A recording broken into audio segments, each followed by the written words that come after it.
Bonjour et bienvenue dans notre émission Je prends ma vie en main grâce à l'hypnose et au coaching.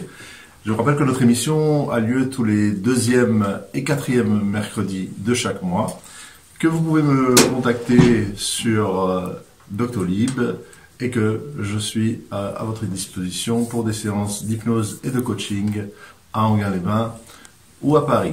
J'ai le plaisir aujourd'hui d'accueillir Anne Magda. Anne, bonjour. Bonjour Tommy. Anne, tu es spécialiste en EFT, un mot magique, on va voir ce que ça veut dire. En Matrix Reimprinting, également quelque chose de magique. Tu es également hypnothérapeute. Alors, dans cette émission, on va principalement parler de l'EFT et de la Matrix Reimprinting. Alors, l'EFT, qu'est-ce que c'est? Alors, l'EFT, déjà, qu'est-ce que ça signifie? Emotional Freedom Techniques. La traduction, tout le monde n'est pas forcément d'accord. On traduit en termes de technique de libération émotionnelle ou bien technique de liberté émotionnelle. Voilà. Donc, pour libérer les émotions que l'on a. Et ça se traduit, alors je pratique aussi l'EFT, mais on va rentrer dans les détails en profondeur de ce que c'est, dans le sens où on peut donner une autre approche, une autre définition, où on fait appel à de l'acupuncture sans les aiguilles. Oui. Un petit peu. Ça m'a beaucoup plu d'ailleurs dans cette technique. J'étais un peu phobique des aiguilles. Mais c'est surtout que c'est une technique psycho-énergétique, donc ça entre dans le champ des thérapies brèves et des techniques psycho-énergétiques, c'est-à-dire qu'on va associer effectivement le système, les conceptions de la psychologie occidentale et puis le système de l'énergie qu'on utilise en médecine chinoise et entre autres dans l'acupuncture, parce qu'on effectue un tapping sur ces points d'acupuncture, en même temps qu'on va prononcer des phrases qui vont permettre d'engrammer les choses différemment et d'apaiser les émotions. Voilà, on va faire de la neuroponcture. On peut appeler ça comme ça. Voilà. Donc, ou de l'acupressure, ou enfin...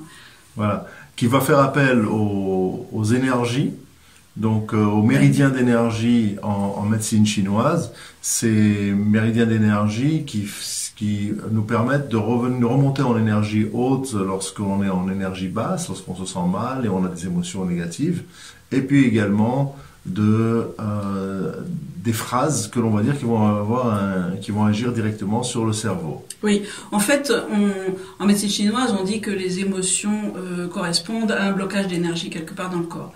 On utilise une routine, c'est-à-dire qu'on va faire un tapping, donc des tapotements sur différents points qui seront toujours les mêmes parce qu'en fait, à chaque point correspondrait, en médecine chinoise, une émotion. Par exemple, quand on est dans la peur, il y a déjà des gestes qu'on fait instinctivement. Quand on est dans la peur, très souvent, les gens ont tendance à taper sur le haut de la poitrine, ou bien quand on est dans la honte, à mettre 2 doigts sous le nez et à se protéger la bouche. Enfin, on a déjà des gestes instinctifs qui sont le fait d'une mémoire qui sait comment faire des choses sur le corps pour s'apaiser soi-même. Et c'est le même processus, donc chaque point correspond à des émotions différentes. Et comme on ne sait pas quand on aborde un problème quelle est l'émotion qui va émerger, et qu'en plus on veut rendre cette routine automatique pour qu'on ne mentalise pas pendant qu'on est en train de traiter le problème et que donc on a besoin plutôt de se réassocier à l'émotion parce qu'on ne peut nettoyer qu'une émotion qui est là et non pas absente. Donc voilà, c'est pour ça qu'on fait les points en routine, toujours les mêmes, pour à la fois ne pas avoir à mentaliser cette opération et à la fois pour ratisser plusieurs émotions, pour être sûr qu'en fonction du problème qui en général répond à plusieurs émotions, on va pouvoir nettoyer sur tous les plans. Tout à fait. Alors peut-être qu'on peut rentrer dans cette technique plus en détail, d'expliquer les points, à quoi ils correspondent, ce tapotage, ce tapping en anglais, de comment on fait. Et peut-être avant, on peut aussi parler de comment. Toi, tu en es venu parce que tu as fait énormément de formations, de thérapeute dans beaucoup de domaines, et c'est impressionnant. Et comment est-ce que toi, tu en es venu à l'EFT, qui est donc cette technique de libération émotionnelle que l'on a en nous? Oui. Comme pour beaucoup de gens, c'était d'une façon assez fortuite. C'est-à-dire qu'en fait, il se trouve que j'habite dans un duplex et que j'ai dévalé mon escalier de haut en bas. Et je suis arrivée en bas, je hurlais parce que j'avais une jambe pliée en dessous moi. Et vraiment, je hurlais de douleur tout en sachant que j'avais rien cassé. Et mon mari, qui lui avait déjà fait de l'EFT, et moi je connaissais pas du tout, m'a porté sur le lit et m'a dit bon, alors maintenant on va faire de l'EFT. Et moi je lui ai dit ah non, tu vas chercher de la glace et tu me laisses tranquille avec ce truc. Et il m'a dit tu fais ce que je te dis. Et j'ai été vraiment bluffée parce que en 20 minutes ma jambe a commencé à fourmiller et j'avais plus mal. Et puis en une demi-heure je m'étais endormie. Et quand je me suis réveillée, je me suis dit c'est pas possible, il se passe vraiment quelque chose là au niveau de mon cerveau. J'aurais dû avoir mal beaucoup plus longtemps que ça. Et c'était une première approche qui m'avait déjà beaucoup bluffée. Et puis après, j'ai dû aller chez le dentiste et j'avais une vraie phobie du dentiste. C'est-à-dire qu'étant petite, j'avais été dévitalisée sans anesthésie plusieurs fois. Et donc, pour moi, dès qu'on allumait la lampe du dentiste, je tombais dans les pommes directement. Et puis, là, il m'a dit, tu fais une semaine de FT avant le rendez-vous, tous les jours, pendant 5 minutes, ne serait-ce que 5 minutes. Et pareil, je suis arrivée chez le dentiste, il a allumé la lampe, je lui ai dit tiens, je suis pas tombée dans les pommes. Et puis il a commencé à me soigner et je me suis dit mais c'est dingue. Je sentais une trace de l'angoisse que j'aurais pu avoir, une trace très loin derrière, mais elle n'était pas présente vraiment. Et du coup j'ai pu faire ma séance, les doigts dans le nez si je puis dire, enfin lui ses doigts dans ma bouche. Et du coup j'étais vraiment bluffée. Et je me suis dit alors là c'est vraiment, ça faisait des années que j'accompagnais des gens bénévolement avec qui j'étais, ce que je savais en psycho. Et là, je me suis dit, c'est cette technique-là que j'ai envie de faire. Et je veux devenir thérapeute. Puis après, il y a eu l'EFT, il y a eu le Matrix parce que ça me paraissait un complément très important. Puis l'hypnose. Tout ça, c'est une boîte à outils qui permet de répondre aux différentes problématiques, aux attraits des gens, aux sensibilités personnelles, individuelles, etc. C'est ça. Il y a beaucoup d'outils à utiliser. Alors, personnellement, j'utilise aussi l'EFT. Et puis parfois, les gens répondent avec oui, mais j'ai l'impression de faire le singe, à me tapoter comme ça, et à dire des phrases qui ont un sens, mais un sens contraire à ce qu'on voudrait dire parfois, mais qui ont leur empreinte sur le cerveau tout de suite, et qui permet, même s'ils ne s'en rendent pas compte souvent, d'avoir cet impact très très fort, et qu'il faut continuer en fait à leur dire de continuer à faire ces exercices-là. Oui, oui. Et moi-même, quand j'ai commencé, j'y croyais pas une seconde. Déjà, quand je l'avais pratiqué avec mon mari, mais après, quand je suis passée pour la première fois en séance avec celui qui est devenu mon formateur, Jean-Michel Guret, qui dirige l'IFPEC, l'Institut français de psycho-énergétique clinique. La première séance que j'ai eue, je me suis dit, mais c'est pas possible, ce truc, c'est n'importe quoi, ça va jamais marcher. Et puis, au bout de 10 minutes, j'ai commencé à sentir l'émotion qui montait. Et comme j'avais une douleur à la hanche, c'était important pour moi de trouver des outils. Et là, je me suis dit, il se passe quelque chose. Bon, il a été gentil, il a arrêté un peu le temps que je reprenne mes esprits. Et en fait, voilà, j'étais conquise. Parce que, effectivement, ça paraît étrange, ça paraît même stupide. Mais il se passe vraiment des choses impressionnantes. Oui, c'est ça. Alors, comment ça fonctionne? Comment est-ce qu'on peut commencer à expliquer et à rentrer dans le détail, et puis peut-être après en cours d'émotion, faire une petite démo, parce que ça dure en fait 60 secondes, 120 secondes. Une routine, oui. C'est le temps. C'est vraiment le temps de faire ce tapotage, mais c'est important de le mettre en pratique et de montrer aux auditeurs comment ça marche, même s'ils ne nous voient pas, comment ça marche pour qu'après ils puissent être intéressés à venir dans cette technique, dans cette thérapie. D'abord, à qui ça s'adresse et comment ça s'adresse? Moi, je dirais que ça s'adresse à tout le monde, parce qu'en fait, on peut traiter les enfants jusqu'aux personnes âgées. C'est utilisé beaucoup dans les hôpitaux maintenant, enfin beaucoup. Ça commence à être utilisé pas mal dans les hôpitaux. Ça a été utilisé beaucoup aux États-Unis pour les gens qui étaient cancéreux et qui subissaient des traitements assez lourds pour gérer les effets secondaires des traitements, et ça a été très efficace. En France, on l'a utilisé aussi beaucoup par cette voie-là. Et c'est vrai qu'il y a eu des résultats très étonnants. Et après, on l'a utilisé pour encore plus de choses. Moi, je dirais il faut l'essayer sur tout. Et sur les enfants, ça marche, je dirais, presque encore mieux, dans le sens où eux mentalisent très peu. Ils sont très instinctifs, ils sont très proches de leurs émotions, de leur corps. On les autorise assez peu à être dedans, mais quand on fait passer ça sous cette forme de jeu, ça passe très bien, ils sont très très réactifs. Donc on a vraiment des résultats étonnants, et puis n'importe quel adulte peut utiliser ça aussi. Notamment pour les phobies aussi, pour les enfants. Oui, pour les phobies, pour les douleurs, pour les difficultés émotionnelles quelles qu'elles soient, les hypersensibilités, les anxiétés chroniques, les peurs, enfin tout ce qui peut entraver nos comportements et notre vie d'adulte. Ouais.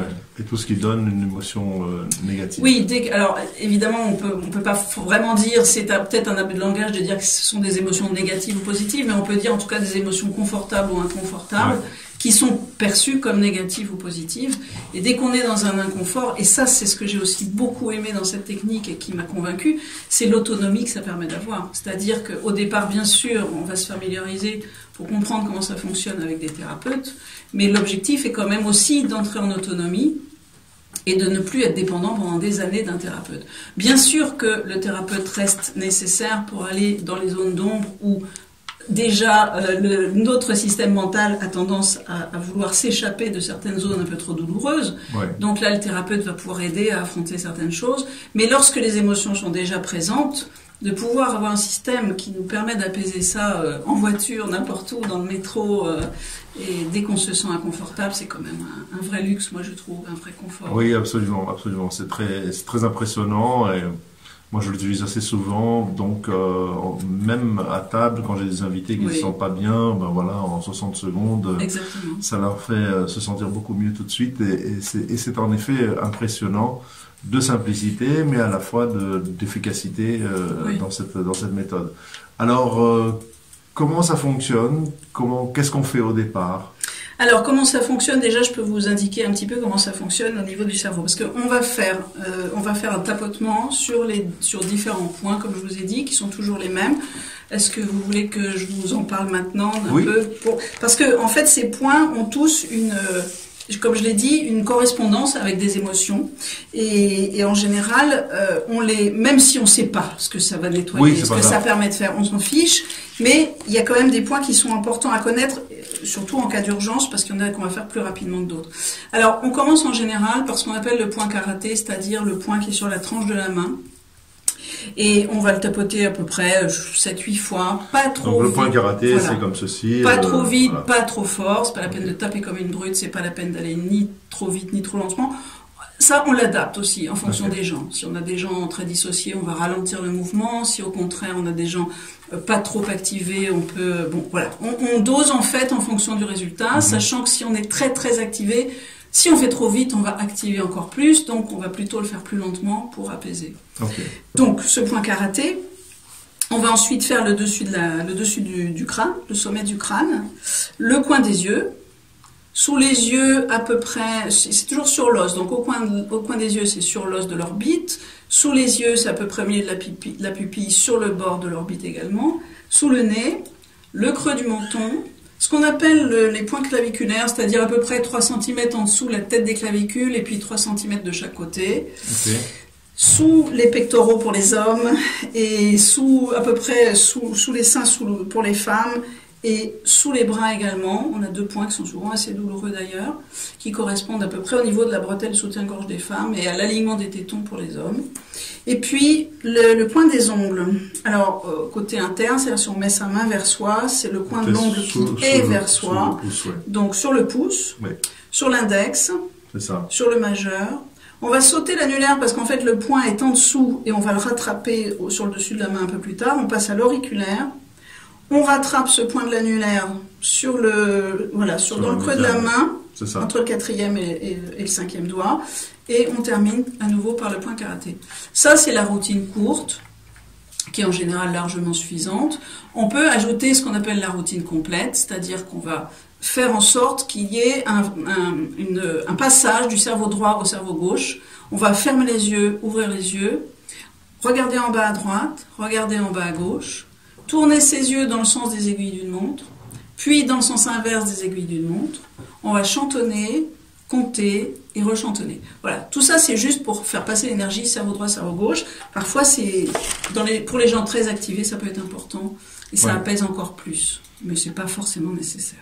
Très bien, super. Donc ça c'est alors ça ça active ces points d'énergie. Oui. Alors pour vous donner quelques petits exemples, par exemple, le dessus de la tête, c'est le point d'arrivée de tous les méridiens d'acupuncture, donc c'est un peu une boucle finale qui démarre.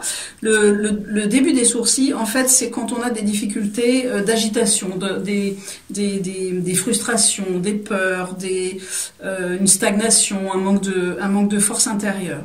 Le coin des yeux, c'est plutôt pour tout ce qui est rancune, rage, haine, impuissance.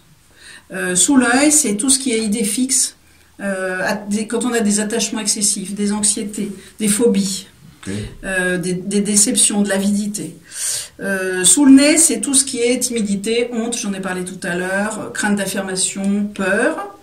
Le creux du menton, c'est la culpabilité, les remords, l'inutilité, sentiment d'inutilité et même les autopunitions, quand on est dans de l'autosabotage. Le claviculaire, c'est vraiment pour la peur. L'indécision, mais aussi le manque d'appétit sexuel, ça fonctionne bien, la confiance en soi, les terreurs, les paniques, tout ce qui est de l'ordre de la peur. Sous le bras, c'est plutôt tout ce qui est manque en termes de dépendance, les interdits, l'anxiété qui concerne plus les événements futurs. Sous le sein, c'est aussi la colère, le manque de joie, le ressentiment, la frustration. Et puis, le point sensible, bon, on le fait pas souvent, mais c'est pour lever ce qu'on appelle les inversions psychologiques, c'est-à-dire lorsqu'une part de nous, il y a une part, on en reparlera tout à l'heure concernant les égostètes en Matrix, mais on est plusieurs dans nos têtes, oui. Et certaines parts peuvent vouloir une chose, vouloir effectivement essayer de se guérir, et d'autres pas du tout, d'autres ne pas être d'accord avec ça, ou bien on peut avoir une inversion de polarité énergétique, ça se traduit par une inversion de polarité énergétique qui fait qu'on peut faire tout le tapping qu'on veut, ça va pas fonctionner, quelque chose va bloquer. Okay. Voilà. Alors le pouce, après, c'est chagrin, tristesse. L'index, on repart sur la culpabilité, le lâcher prise. Le majeur, c'est la jalousie.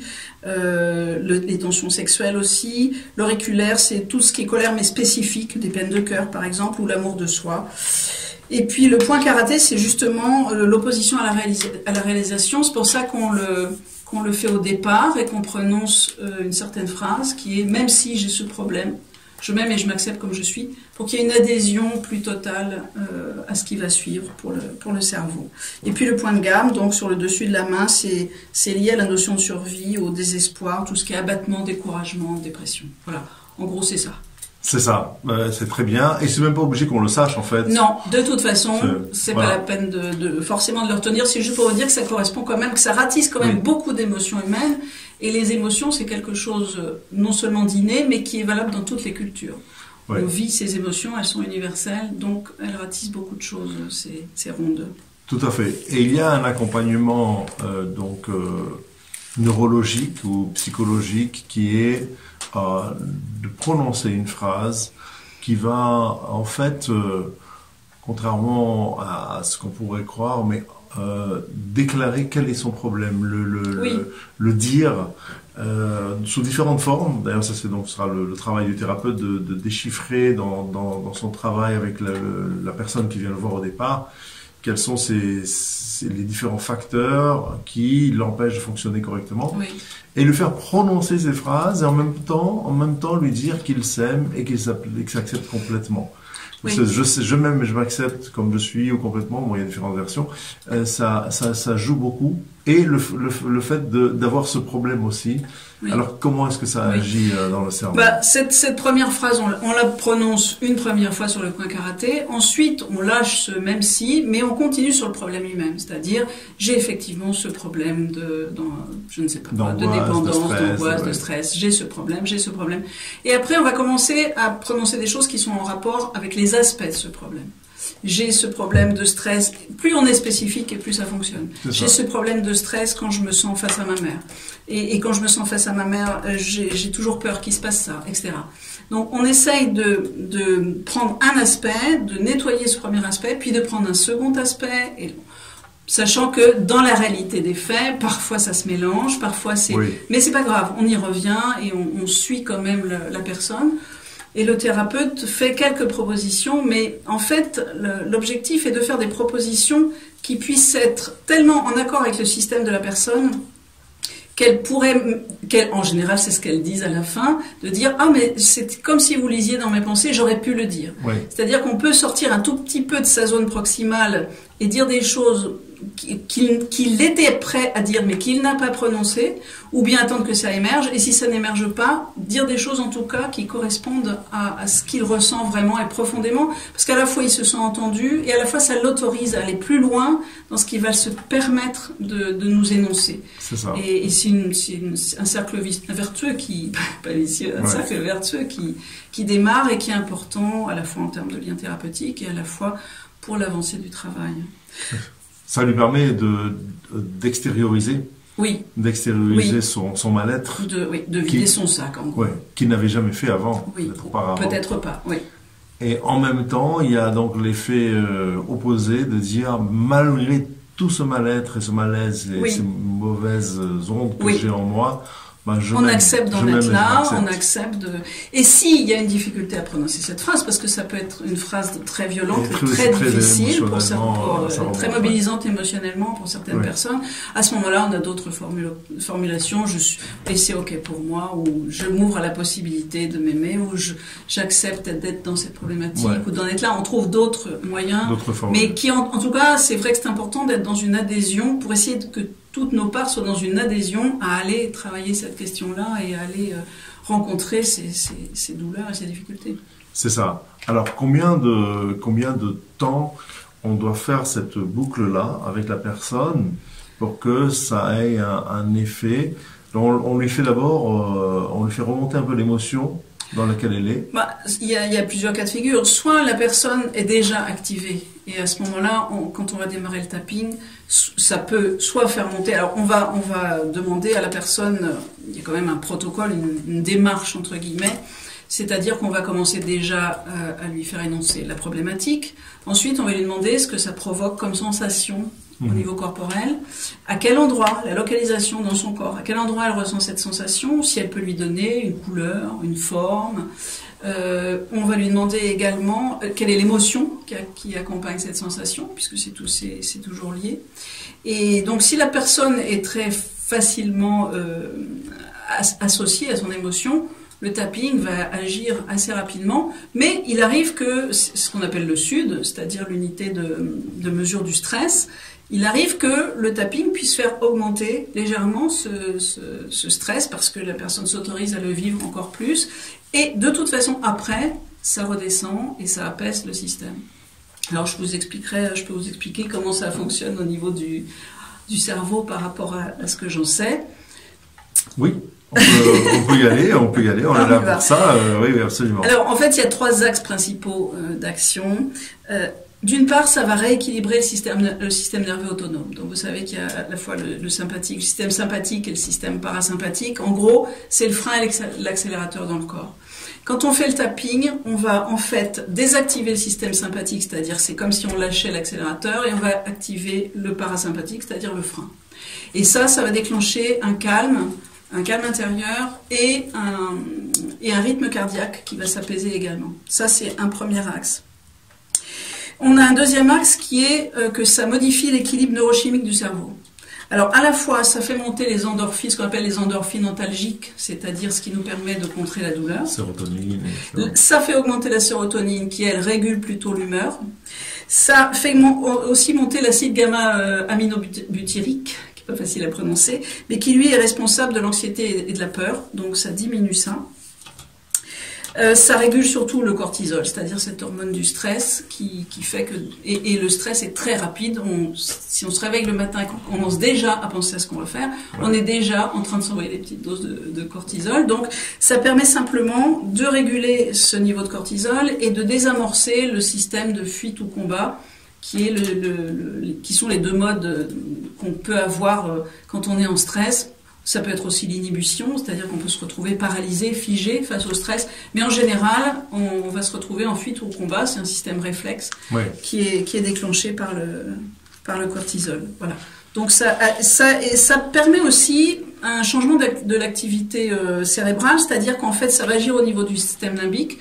C'est-à-dire que dans le cerveau, vous savez, il y a le reptilien, le plus ancien, puis le système limbique et puis le néocortex. Et au niveau du système limbique, ça va agir sur l'amygdale et sur l'hippocampe encore, ce sont des zones qui stockent les mémoires émotionnelles et ça va agir en apaisant tout ça. Donc ce système de tapping, c'est-à-dire ces vibrations, vont agir sur ces 3 niveaux-là et donc vont transformer beaucoup les choses au niveau profond. Et comme en plus on prononce des phrases qui sont en rapport avec la problématique, on engramme les problématiques différemment et surtout l'émotion se transforme et on associe une émotion différente à un événement par rapport à l'état dans lequel on était avant. Donc les effets sont bluffants et impressionnants à ce sujet-là. Et durable. Profond et durable. Alors combien de temps, justement? Alors, mon expérience personnelle, c'est qu'il y a des choses qui sont nettoyées définitivement. Parfois, certaines choses sont nettoyées sous un certain aspect et on doit y retourner pour nettoyer un autre aspect qu'on n'avait pas vu précédemment ou qu'on n'avait pas envisagé ou que les situations actuelles ne nous avaient pas permis de recontacter. Parce que, en fait, ce qui nous active dans le présent, ce qui fait qu'on réagit et qu'on entre en réactivité, que ce soit dans une situation ou face à quelqu'un, c'est que c'est simplement un ressouvenir inconscient, bien sûr, de quelque chose qui s'est passé dans le passé et qui a fait que notre système déclenche des signaux d'alarme en disant « Attention, cette situation, tu l'as déjà vécue, c'est pas la même situation, mais c'est le même résultat, tu vas être dans le même état, ça va être douloureux. » Donc voilà, et tout ça remonte. Donc on reprogramme...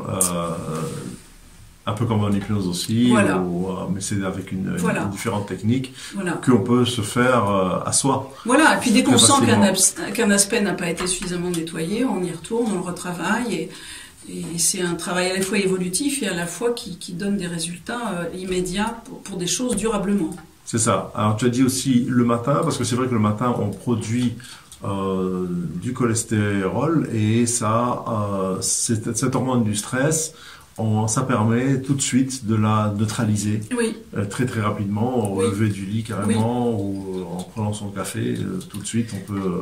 Oui, et même avant, parce que de toute façon le réveil c'est un des meilleurs moments pour la méditation, pour l'EFT, pour l'hypnose, etc. Dans le sens où le cerveau est déjà en onde alpha, il commence tout juste à émerger, et toutes ces techniques, que ce soit l'hypnose, l'EFT, la méditation, Matrix, utilisent le mode alpha, enfin mettent le cerveau en mode alpha. Et du coup, quand on est au réveil et qu'on commence à émerger dans ses pensées, si justement, enfin moi je le fais en routine tous les matins, si des choses de la nuit reviennent, que ce soit des rêves, des cauchemars, des pensées même, où les soucis commencent à redémarrer, où on est déjà en train de se projeter, parce qu'on est rarement dans l'ici et maintenant, où on est déjà en train de se projeter sur les choses à faire, sur les difficultés à affronter, de faire déjà cette routine dès le matin, ça permet de se lever beaucoup plus serein et d'affronter les difficultés de façon plus facile. Comme passer à la radio, faire l'émission. Non, ça va. J'avais plus de stress à trouver la bonne autoroute qu'à passer à l'émission. D'accord. Ben, c'est très intéressant, et sur ces bonnes paroles, on va peut-être prendre une petite pause musicale. Donc merci beaucoup Anne-Magda d'être avec nous aujourd'hui pour cette introduction et cette présentation de l'EFT et de la matrice Reimprinting dont on va parler après. Avec plaisir. On est de retour avec Anne-Magda. Bonjour Anne-Magda, rebonjour. Bonjour. Dans notre émission Je prends ma vie en main grâce à l'hypnose et au coaching. Et puis maintenant on va peut-être rajouter l'EFT. C'est donc, comme on l'a dit en première partie de l'émission, une technique pour pouvoir se libérer rapidement de ces contraintes émotionnelles que l'on peut avoir, de son stress et de différentes problématiques qu'une personne peut avoir psychiquement. C'est intéressant parce qu'une fois qu'on a vu le thérapeute, une fois ou 2 fois, après on apprend à faire cette technique soi-même. Bien sûr, il faut faire attention de toujours être sous contrôle, je dirais, d'un thérapeute, parce que elle n'est pas si innocente que ça. Elle fait remonter des émotions fortes, même si ça a l'air de rien. Oui. Alors, quel est ton avis là-dessus, ton expérience ? On peut déjà parler un peu du trauma, du fonctionnement, parce que, en fait, quand on vit une situation traumatique, comme je vous le disais, si on peut fuir, combattre ou rester figé, on ne va pas avoir le même engrammage de cette situation traumatique. Et du coup, étant donné que l'EFT va lever certains blocages, va refaire circuler l'énergie, etc., on peut avoir des remontées, ce qu'on appelle des abréactions, c'est-à-dire des remontées assez violentes, où on risque de se retraumatiser. Finalement, c'est comme si on revivait la scène traumatique. Et heureusement, il existe des points d'urgence, c'est-à-dire sur les côtés des genoux, au poignet, etc., le creux du pouce et de l'index. Enfin, on a différents points qui permettent d'assurer quand même la sécurité des personnes et qu'on peut apprendre soi-même également. Mais quand on est en abréaction soi-même, on ne peut pas faire ça tout seul. Donc c'est pas du tout une technique complètement anodine. Elle est à la fois très simple et très facile d'utilisation et elle peut vraiment dépanner en toute autonomie. Mais il faut savoir que si on s'attaque à des gros traumas, c'est ça. Il y a quand même une prise de risque et que à ce moment-là, c'est quand même vraiment important de le faire avec un thérapeute. Je me souviens que la première formation que j'ai faite en EFT, le soir même, heureusement le premier jour, il nous avait déjà appris les points, ce qu'on appelle les points RIMAP, c'est-à-dire les points d'urgence en cas de souci, et un couple était revenu le lendemain complètement paniqué en disant on a voulu faire de l'EFT l'un sur l'autre hier soir pour s'entraîner et il se trouve qu'ils avaient vécu quelque chose de très difficile. L'homme avait été blessé avec une tondeuse à gazon, enfin vraiment ça avait été très douloureux et la femme s'est retrouvée en abréaction. Et heureusement il a pu y faire les points d'urgence et ils ont pu s'en sortir comme ça, mais ils ont été quand même très secoués. Donc, alors évidemment, on dit toujours prenez des petits problèmes, mais il n'y a pas de petits problèmes, puisque de toute façon, souvent, ça en soulève des gros. Mais c'est quand même, il ne faut pas non plus avoir peur de le pratiquer, parce que c'est quand même quelque chose qui apaise tellement le système que ça reste quand même un pourcentage infime. Je crois que c'est moins de 1%, enfin c'est beaucoup moins fort, par exemple, qu'avec le MDR, qui est une technique qui fait remonter les traumatismes beaucoup plus fortement de ce que j'en sais. En tout cas, en EFT, il ne faut quand même pas hésiter à l'utiliser et simplement avoir des garde-fous. Si on veut travailler des gros problèmes, on va chez un thérapeute tout simplement. C'est ça. Et puis, il y a aussi des gens qui sont très dissociés, c'est-à-dire quand on vit ce traumatisme, étant donné que les situations sont très douloureuses, le cerveau va avoir tendance à mettre ça dans l'inconscient et à dissocier. On va en parler pour le Matrix, c'est-à-dire qu'une part de nous reste figée dans le traumatisme et puis on se dissocie pour pouvoir surmonter le traumatisme et pour vivre. Et quand tu disais que l'émission c'était reprendre sa vie en main, c'est vraiment ça. On doit reprendre sa vie en main et on le fait. Sauf qu'après, au moment où on veut retravailler certaines choses, soit elles remontent et on est déjà submergé par l'émotion et on ne sait pas d'où ça vient. C'est ce qui se passe souvent quand on a des remontées d'angoisse. On se dit mais c'est bizarre, j'ai aucune raison dans ma vie, ou bien des phobies, ou bien des allergies. Toutes ces choses qui sont en fait des manifestations du corps, qui sont liées à des vieux traumas qui n'ont pas été réglés, et où on se retrouve en difficulté, le corps parle de lui-même, et on ne sait même pas d'où ça vient. Donc voilà, la réassociation, quand on est très dissocié pour arriver à supporter la douleur, qu'on doit se réassocier, c'est une période qui n'est pas forcément facile pour certaines personnes. C'est ça. Et puis il y a aussi les gens qui sont sous antidépresseurs, par exemple, une chimie du cerveau qui n'est pas calée tout à fait de la même façon. Et donc l'EFT fonctionne aussi un peu différemment avec eux, il peut y avoir quelques difficultés parfois, mais on peut le faire quand même, et la dépression est vraiment quelque chose qu'on peut aider à traiter avec l'EFT. C'est intéressant parce que sur cette histoire de traumatisme, parce qu'au départ, quand moi j'ai commencé à l'utiliser, je l'utilisais pour des petites choses ou des petites problématiques émotionnelles que chacun avait. Et à un moment, j'ai eu un client israélien qui ne parlait que l'hébreu. Donc je voulais lui faire de l'EFT en hébreu. J'ai été chercher sur le net. La page de FT est en hébreu et je suis tombé sur le centre de traumatisme, donc c'est le centre de trauma israélien qui utilise ça en Israël dans les centres de trauma quand il y a les attentats ou les accidents de voiture graves, et donc je me suis rendu compte là que c'était assez puissant puisque c'est utilisé dans ce genre d'événements gravissimes dans la vie d'une personne, mais ça reste quand même relativement rare de toute façon. Oui, mais c'est vrai que cette technique, de toute façon, elle a été inventée, entre guillemets. Au départ, c'était la TFT, c'est-à-dire la thérapie du champ mental, qui avait été inventée par Roger Callahan et qui a découvert ça à partir d'une phobie d'une de ses patientes qui avait une phobie de l'eau. Ça a été ensuite, sa méthode, son protocole était assez long, assez compliqué, ça a été simplifié, ça c'était dans les années 80, ça a été simplifié après par Gary Craig dans les années 90. Et en fait, nous on a hérité de tout cela, mais cette technique qui était d'abord aux États-Unis a aidé quand même énormément les vétérans de la guerre, et que ce soit en Irak ou ailleurs. Et en fait, quand on s'est rendu compte que c'était vraiment une des techniques qui fonctionnait sur ces gens qui étaient des polytraumatisés vraiment graves, et que rien d'autre n'avait réussi à les apaiser, si vous regardez certaines vidéos sur Internet, on voit carrément la transformation du visage de ces hommes, c'est-à-dire que, et même corporelle, au fur et à mesure des séances, il y a une véritable transformation. L'apaisement psychique induit une transformation des visages et des corps qui est absolument stupéfiante, et on le voit au fur et à mesure des vidéos. C'est vraiment remarquable, et ça donne vraiment envie de se lancer là-dedans, parce que quand on voit à quel point c'est utile pour des gens très traumatisés, on se dit qu'après les petits bobos, ça va être facile. Exactement, exactement. Non, mais c'est vrai que c'est assez fascinant. Ce genre de méthode toute simple, et ça nous fait alors aller donc avec cette EFT. Je crois que pour les auditeurs qui veulent aller plus loin, il suffit soit de chercher un thérapeute, soit on donnera tes coordonnées plus tard en fin d'émission, soit de prendre rendez-vous avec moi ou avec un autre à ce sujet. Et ça nous fait rentrer dans une autre thérapie qui est donc le Matrix Reimprinting, le réencodage matriciel, si on peut le traduire en français comme ça. Je ne sais pas si c'est la bonne traduction. Oui. Voilà.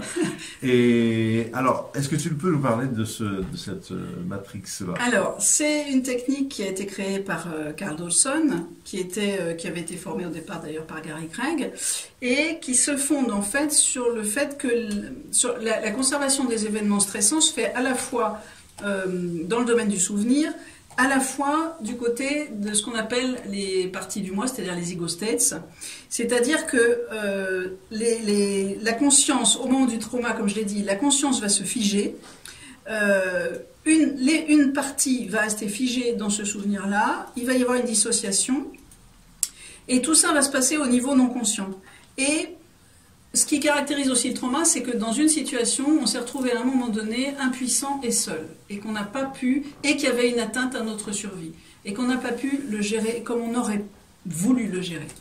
Et du coup, quand on va utiliser le Matrix Reimprinting, c'est un complément, pour moi, c'est un complément à l'EFT, qui permet de revisiter des scènes traumatiques en engrammant une émotion différente, parce qu'on va modifier le scénario d'une façon positive. Alors, il n'est pas question de nier les choses, il est juste question de faire rencontrer l'adulte avec la part qui est restée figée dans le trauma, que ce soit un enfant, un adolescent ou même parfois un adulte, et de faire en sorte que si la part qui a été traumatisée est très activée, l'adulte actuel qui va revisiter la scène va pouvoir aider la part qui était en difficulté, d'abord en faisant un tapping pour commencer par l'apaiser, et ensuite va l'aider à trouver ses propres ressources pour affronter le trauma d'une façon différente.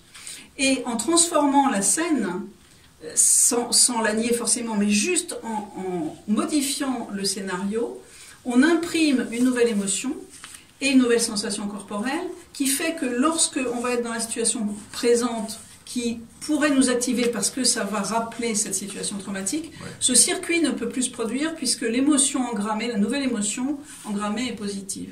Moi, je l'avais fait sur mon fils, par exemple, une séance sur mon fils qui avait été opéré, et je le voyais rentrer complètement prostré, et j'étais bouleversée, dès que j'en parlais, je m'effondrais en larmes.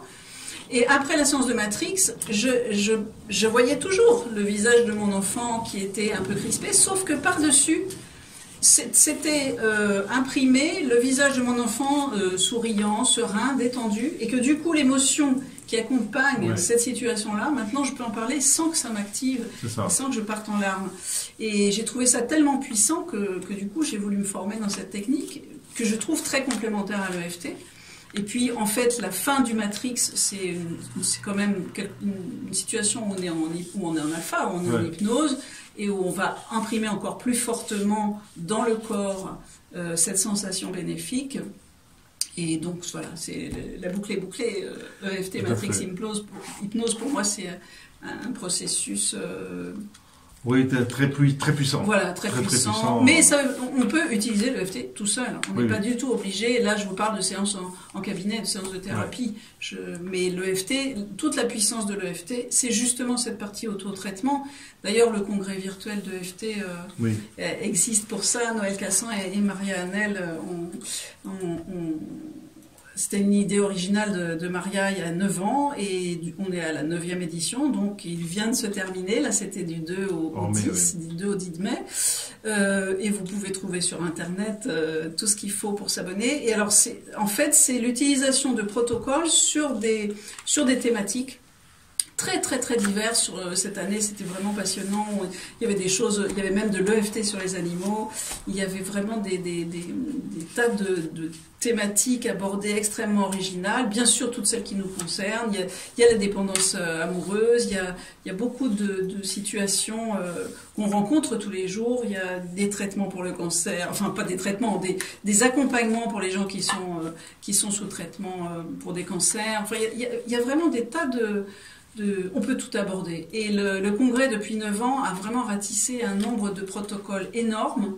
Et alors, ces protocoles ont au moins la valeur, moi je trouve, d'inciter les gens à le faire, de franchir le cap, de rassurer. Oui. Parce que souvent les gens disent, mais moi je ne sais pas quelle phrase prononcer en même temps que je fais le tapping, je ne comprends pas, je ne sais pas quoi dire, ça ne me vient pas. Donc ces protocoles sont vraiment faits, à la fois parce qu'ils donnent des idées en termes de créativité, il y a vraiment beaucoup de choses, c'est-à-dire que les formulations sont très créatives et elles nous parlent beaucoup, parce qu'elles correspondent vraiment à des choses qu'on a pu vivre. Et en plus, elles rassurent et elles donnent tout un déroulement qu'on peut utiliser soi-même. Et d'ailleurs, les gens qui suivent le congrès EFT, le congrès virtuel de EFT en ligne, en direct, font le tapping en même temps. Les intervenants prennent le temps de dire, bon maintenant, prenez un verre d'eau, et puis on y va, on fait le tapping ensemble. Et du coup, même sur le moment, les retours sont énormes. Il y a déjà des gens et pourtant ce sont des protocoles qui durent 10, 15, 20 minutes. Et les gens recontactent après Marie-Noël en disant, mais c'est stupéfiant, j'ai réussi à éliminer telle chose, à régler telle chose. Et c'est quand même... le fait de promouvoir cette technique qui est si facile d'accès aussi par ailleurs, moi je trouve que c'est un grand bonheur. Donc j'adore participer à leur congrès à ma façon et vraiment je leur sais gré d'avoir créé ça parce que c'est très puissant et c'est pas coûteux. Enfin je veux dire c'est pas c'est en ligne, c'est gratuit pendant toute la semaine du congrès. Après, le pack n'est pas coûteux. Et en plus, il y a énormément de bonus donc qui permettent d'aller encore plus loin que ce qui est dit durant le congrès. Donc, c'est vraiment très bien fait. C'est ça. Et donc, il suffit de taper congrès virtuel EFT 2019. Et puis, il y a tous les précédents aussi. Voilà. Depuis 9 ans. Et ça ratisse beaucoup de problématiques. Donc, c'est vraiment magnifique. Oui. On avait parlé tout à l'heure de quelqu'un qui doit déménager, par exemple. Et qui a du bruit, ça peut être mais absolument. Qui n'arrive pas à jeter ses affaires. C'est l'EFT, se désencombrer grâce à l'EFT, c'était une des intervenantes du congrès de cette année, où effectivement, parce que je parlais de la décothérapie qui me passionne, et cette intervenante expliquait bien qu'on a du mal à éliminer des objets chez soi, et qu'il y a des raisons. À la fois nos façons de décorer nos intérieurs, de les aménager, de se donner des espaces de repos ou pas, des espaces pour soi ou que pour la famille, etc., sont déjà les signes de la façon dont on se vit et de la façon dont on mène notre destin. Donc là, le fait de désencombrer, c'est vraiment un point très important et qui en fait soulève des points incroyables. Et du coup, j'ai beaucoup aimé cette intervention, je l'ai trouvée donc, par exemple, quel point, par exemple, ça soulève de se désencombrer parce qu'en fait, on a des attachements particuliers aux objets. On a tous un rapport aux objets qui nous est personnel, et on garde des objets pour des raisons différentes. Et ce qui est intéressant, c'est qu'elle soulève tous les oui mais. C'est-à-dire que si on imagine que quelqu'un vient chez toi et te dit bon bah ça tu peux l'enlever, tu peux virer ça aussi, on va dire ah non non pas ça, parce que ça c'est ma mère, parce que ça j'en ai besoin, parce que ça pourrait servir, parce que ça je le destine à quelqu'un. Enfin on a toujours des bonnes raisons. Regardez, les gens qui entassent et qui amassent ont des raisons. Des bonnes raisons, entre guillemets. Et ce oui mais, le EFT va permettre de dégommer un peu les croyances, les modifier un petit peu et s'alléger, se libérer. Voilà. Oui, tout à fait. C'est à ça que ça sert. Et c'est bien donc de regarder un peu ces émissions ou de consulter, évidemment, dans ce sens-là. Absolument. Et pour revenir un peu à la Matrix, comment est-ce que ça agit par rapport à l'événement passé? Donc on a fait une séance ensemble. C'est vrai que ça va modifier l'émotion de la personne. Comment est-ce que cette émotion peut être modifiée par rapport à un événement qui s'est vraiment passé? Oui, l'émotion et donc les sensations corporelles. Parce qu'en fait, le fait de pouvoir, par exemple, imaginer que l'enfant intérieur s'est retrouvé bloqué dans une situation par un adulte qui a voulu lui faire du mal d'une façon ou d'une autre, on va inciter l'enfant, déjà le tapping de l'adulte sur l'enfant, de la part adulte sur la part enfant, parce que bien sûr on parle de l'enfant intérieur dans cette histoire-là. Le fait de faire le tapping sur l'enfant intérieur va déjà l'apaiser et va permettre que de lui-même il puisse faire émerger les ressources nécessaires pour affronter cette situation traumatique sans en souffrir. Et comme en fait c'est un peu, on est dans une visualisation, donc ça veut dire que tout est permis, on peut visualiser tout ce qui permet de modifier la zone traumatique. On n'a pas le droit, la seule chose qu'on n'a pas le droit de faire, c'est de tuer, de tuer ses parents, de tuer son agresseur. Mais tout le reste, on peut le transformer, c'est-à-dire le fait que le système soit apaisé, soit l'enfant n'a pas les ressources suffisantes dans lui pour dire bah voilà, moi du coup j'ai des super pouvoirs et je vais dégommer mon parent et je vais lui dire ce que j'ai à lui dire, sauf que c'est pas toujours possible, soit il n'a pas ces ressources-là, et à ce moment-là, il va faire intervenir une autre ressource, qui peut être un super-héros, une énergie, une lumière, n'importe quoi. Ça peut être ce qu'il a envie de créer, à condition que ça soit quelque chose qui le sécurise vraiment, quelque chose qui agisse vraiment sur lui.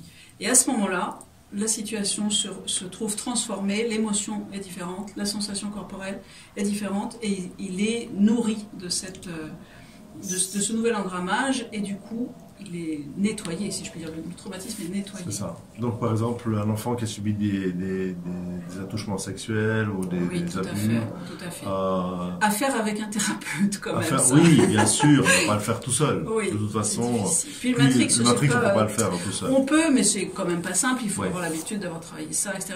Le EFT est beaucoup plus abordable que le Matrix à faire seul. Et donc, dans ton expérience, dans ton cas, ça fonctionne bien. Oui, c'est très puissant, très puissant. Oui, tout à fait. Mais c'est pas indispensable non plus. Ça dépend vraiment des problématiques, des personnes. Il y a des gens qui refusent, ou il y a des gens qui, par exemple, ont beaucoup de mal à contacter leur enfant intérieur. Pour qui ils n'ont pas de souvenirs, ils n'ont pas d'image d'eux-mêmes petits, ou ils ne veulent pas en avoir. Et on ne peut pas faire de forcing là-dessus. Alors, bien sûr, l'EFT peut aussi aider à lâcher cette dissociation. Mais si c'est pas le cas, on va pas non plus foncer tête baissée en Matrix. Donc et le Matrix peut aussi, par ailleurs, aider à se réassocier. Ça dépend vraiment des gens, des problématiques. C'est au feeling, je dirais. C'est ça, tout à fait. Ça, en fait, on crée une méta-réalité. Oui, on recrée absolument. Notre réalité. Absolument. Et comme le cerveau fait, voilà. Et comme le cerveau fait pas de différence entre ce qui est imaginé et la réalité, il l'engramme de la même façon en termes d'émotions et de sensations corporelles. Donc du coup, c'est tout bénef. Donc c'est tout bénef, et donc la personne peut ressortir de ça après une séance, 2 séances.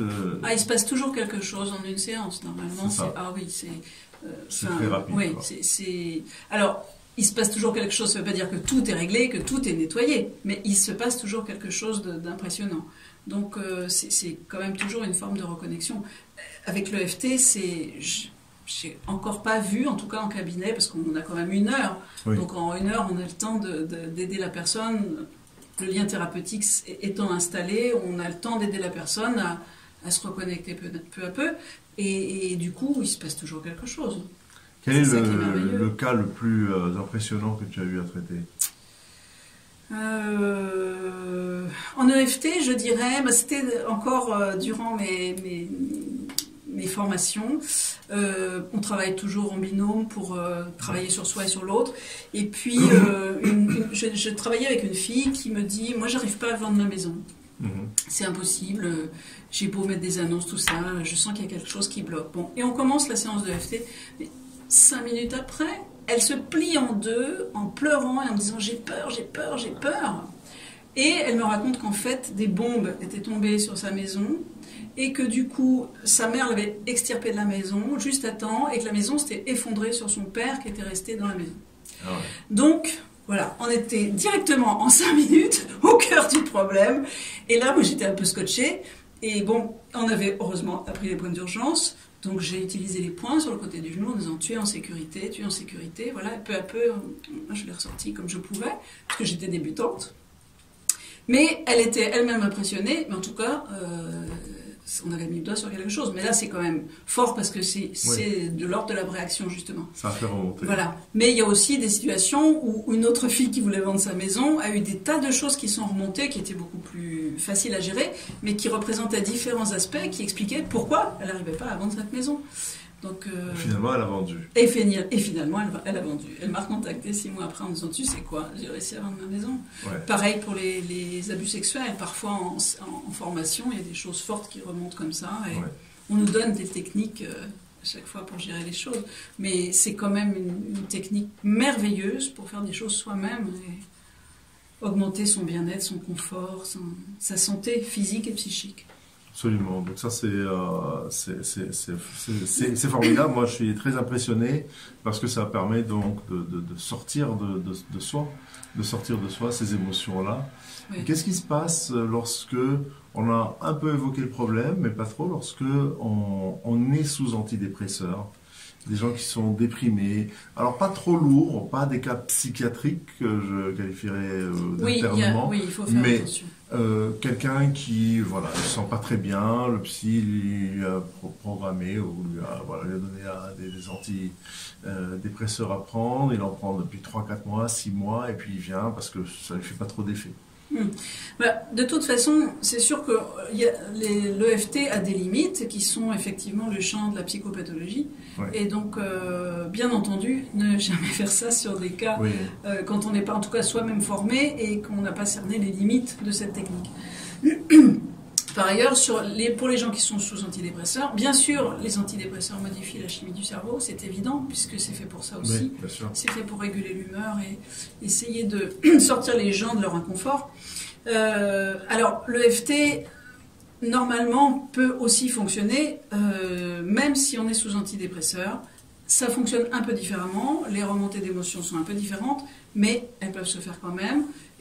Et en tout cas, moi j'ai suivi quelqu'un là depuis 1 an qui vient d'arrêter ses antidépresseurs et du coup c'est quand même, et on a pu vraiment travailler de toute façon malgré le fait qu'effectivement les remontées émotionnelles n'étaient pas aussi spectaculaires que pour certaines personnes. Mais malgré tout ça fonctionne. Parce que tout est inhibé à cause des antidépresseurs, c'est pas évident. Oui, un peu.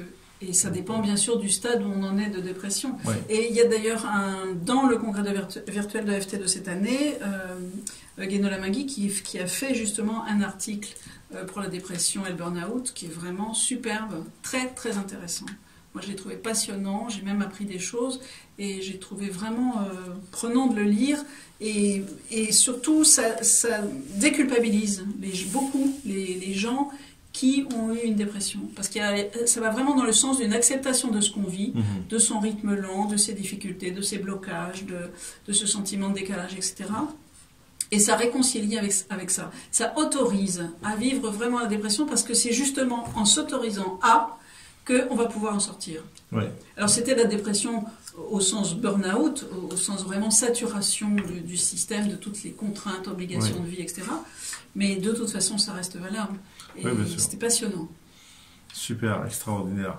Eh bien, Anne, Magda, merci beaucoup d'avoir été avec nous aujourd'hui. Avec plaisir. Je peux donner ton email pour les gens qui veulent te contacter. Alors, soit ils peuvent le contacter via les radios ou via mon site web. Le email, c'est Anne Dupin, NNEDUPIN7, Anne Dupin 7, @gmail.com. Et je vous rappelle que notre émission a lieu tous les deuxième et quatrième mercredis de chaque mois. Vous pouvez également me contacter sur Doctolib ou via mon site web ou via la chaîne YouTube pour revoir ces émissions sur la hypnose. Je remercie Philippe à la technique également et Anne également de nous avoir accompagnés aujourd'hui. Merci beaucoup et à bientôt. Merci à toi, Shlomi. Merci. Merci, Philippe.